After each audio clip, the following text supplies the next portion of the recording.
Nobody's talking about these hidden gems that are cheap, controllable, and could make the Padres even better than they are right now. Let's talk about it. Hi, welcome back to another episode of Padres Digest with your host, Andrew. Today, we have some underrated players to share with you that have been said are on the market and able to be tradable. And then one other I'll talk about in a sec. But these are some good moves that I didn't realize, or these are some good players that I didn't realize were this good and this controllable and this cheap in some cases. But let's talk about it. I keep hyping things up that I keep second guessing myself. We'll talk about it. Just bear with me. Before anything though, please subscribe. Super close to 2,000 and the trade deadline's almost here. So keep watching our videos because we're going to have so many videos coming up in the next couple of days because it's getting stressful and I love it. So keep watching. But yeah, today I have some players for you. I'll show you all three in just, I guess I can show you all right now. So let me show you this. 3 players. First, you know the name probably, Jo Adell. Next is Miguel Andujar. And then finally, someone you probably don't know, Eric, I'm going to say his name wrong, Eric Hasey. Looks like the guy from Dude Perfect. If you know, you know. So you can see the stats right now. We'll dive into it in just a second. But first of all, we're going to start with Jo Adell.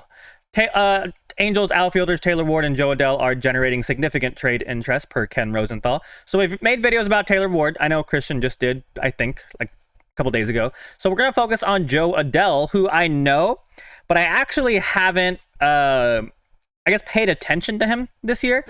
He's actually doing pretty good, and pretty good is an understatement, right? He looks like how Taylor Ward looks like. Taylor Ward's 232, 25, 78. Jo Adell is like a slightly worse, but not much worse Taylor Ward with 233 average, 21 home runs, 60 RBIs.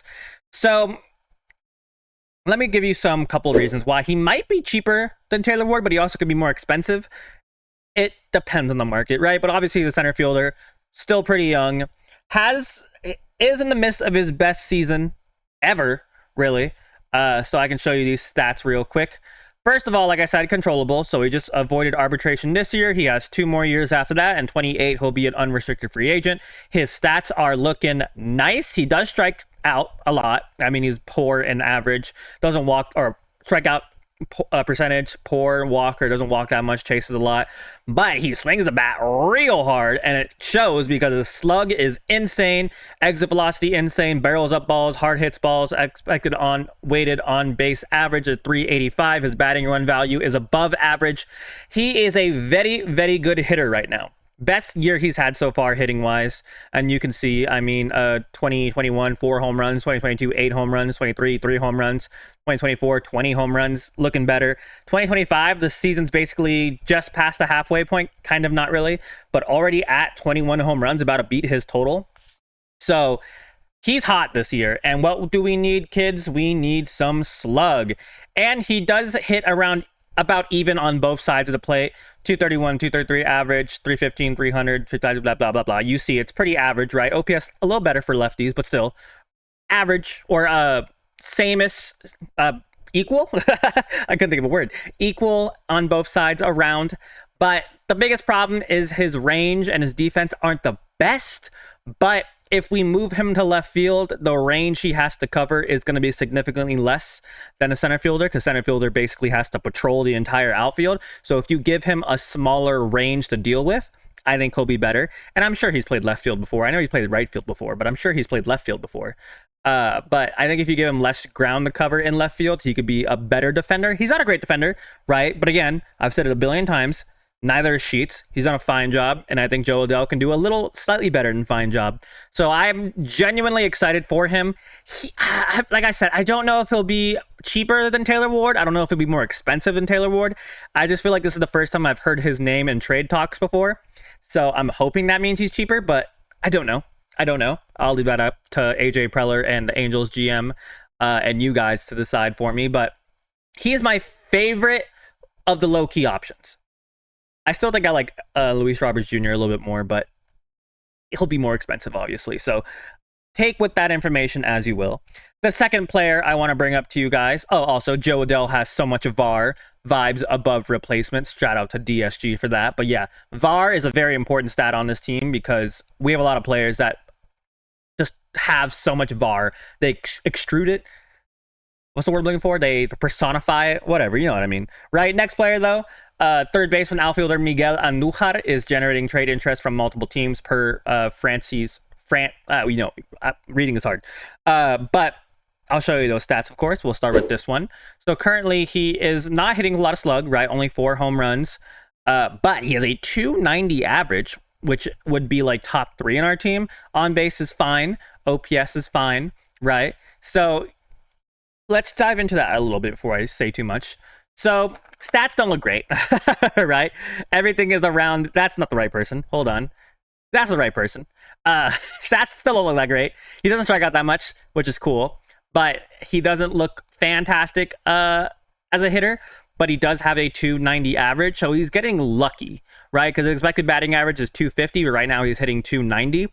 So he's getting a little lucky, and he will be a free agent next year. But even when he hits free agency, it's not like he's going to be worth like 20 million, right? You could probably re-sign him for like 8 million maybe. So he's not expensive, right? He has a really good arm, and his range isn't great. So basically what I'm presenting to you now is a Luis Arraez type player. So he's good at contact, right? Or at least he is now.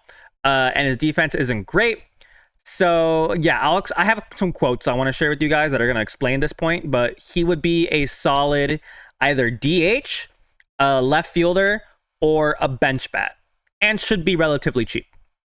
But 2018 I brought up because 2018 was probably his best year. He had 27 home runs, 92 RBIs, and then he kind of fell off, right? So like he's had really good years before, and you could see from his stats that he did get a little lucky that year, but you can't complain with 27 home runs, 92 RBIs. So there's definitely slug in his like system, but that was almost 10 years ago. He's 30 now, so it's not like he's old, but he's not like young like he was back then.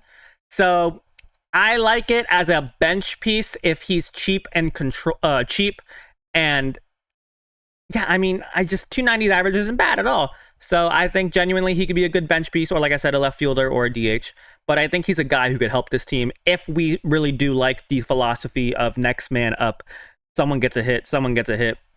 So yeah, maybe he just needs to change the scenery, get out of that AAA ballpark where it's hot and sweaty, go somewhere nice and cool and where people actually care at Petco Park.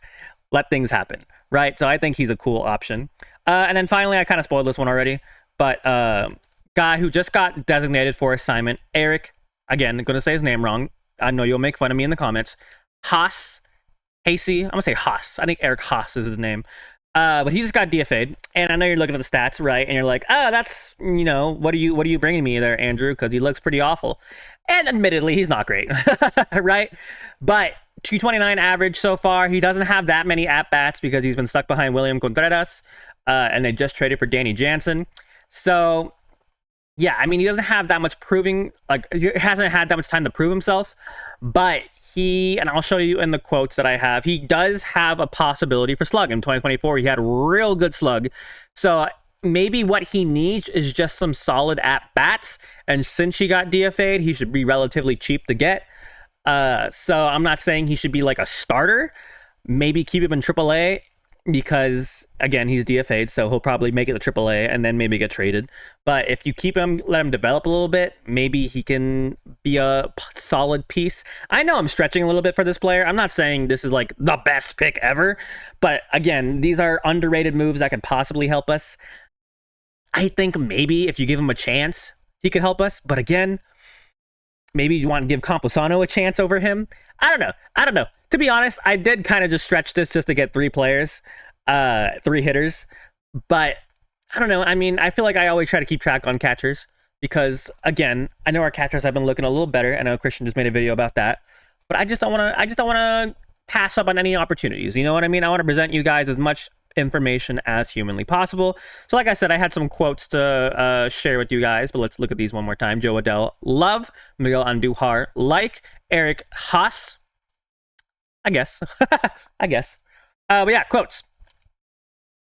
Joe Adell, 26, was the number 10 overall pick in the 2017 draft. He's never fully delivered on his longtime top prospect status, but is in the midst of a career best season at the plate, hitting .233, .303, .463 slash line with 21 home runs and 14 doubles. He's in the midst of a roughly week-long slump, but has generally swung at the bat well, following a rough first month or so. Since May 6th, he's taken 275 plate appearances and turned in a more robust 254, 332, 539 slash line, with 19 of his 21 home runs coming in all that time. In that stretch of nearly 3 months, Adele has been 37% better than average at the plate by measure of weighted runs created plus. The Angels control Adele for another 2 seasons beyond the current year. He's earning $2.1 million in his first season of arbitration eligibility, making him highly affordable for any club looking to add some right-handed thump to its outfield mix. Hey, that's us. That's us. We're looking for that. So that's why I think Joe Adele would be a great underrated pick for this. Next, though, we're going to move on to, let me get the next one. That's the right one. Yeah. So BaseballFR.com reported earlier today that Miguel Andujar is drawing interest from multiple teams this summer.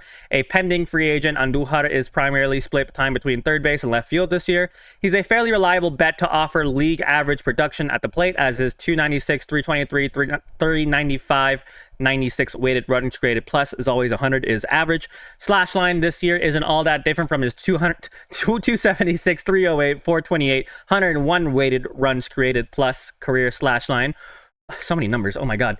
And on the 282, 318, 398, 101 rated runs plus line, he's posted across 163 games since the start of the 2023 season. It seems unlikely that Andujar bring back an especially significant return given his league average offense and rough defense metrics, -7 outs above average this season. Even so, he could be a useful bench bat or depth piece for a team in need of help at any of the infield or outfield corners. Given his experience at all 4 positions, though his lackluster defense will likely profiles best as a DH. So again, he's not the sexiest pick. He's not the greatest pick, but he's somebody. He can hit for average, and he has a ton of experience in major leagues. So a little flyer, toss out a little, I don't know, top 20. I don't know what it would take. Probably cheaper. If anyone can do that, AJ Preller. But I enjoy the prospect of getting him. And then finally, I'll make this one quick because he's like the low-key guy. But he's batting 229, 289, 357 slash line with a pair of home runs and 77 trips to the plate. It's not easy to get into any kind of offensive rhythm with such infrequent playing time. Haas has power, but has always had a lot of swing and miss in his game. That's a common profile for a backup catcher, but the 32-year-old isn't the plus defender that teams tend to prefer from their number 2 backstop. And I skipped a little bit, and then Haas is out of options, so a DFA was the only way to take him out of the big league roster. Milwaukee has a couple days to try and find a trade partner. Hey, we're people looking for possible catcher options. Let's get a little flyer out. Throw some cash considerations, because I don't think he's going to be worth that much. So he's a name. He's a catcher, right? Not the sexiest pick, but he's a body who maybe just needs a little bit of love, and maybe he'll be better. I don't know. But those are some picks for you guys. Hope you guys enjoyed. Did you like any of the players I presented to you, or should I just shut up and never do a video again? Please don't say that. That'll make me sad. But who'd you like? Who'd you hate? What would you do? But yeah, thank you guys so much for watching. Please subscribe as always and have a fantastic rest of your day. Goodbye. Go Padres.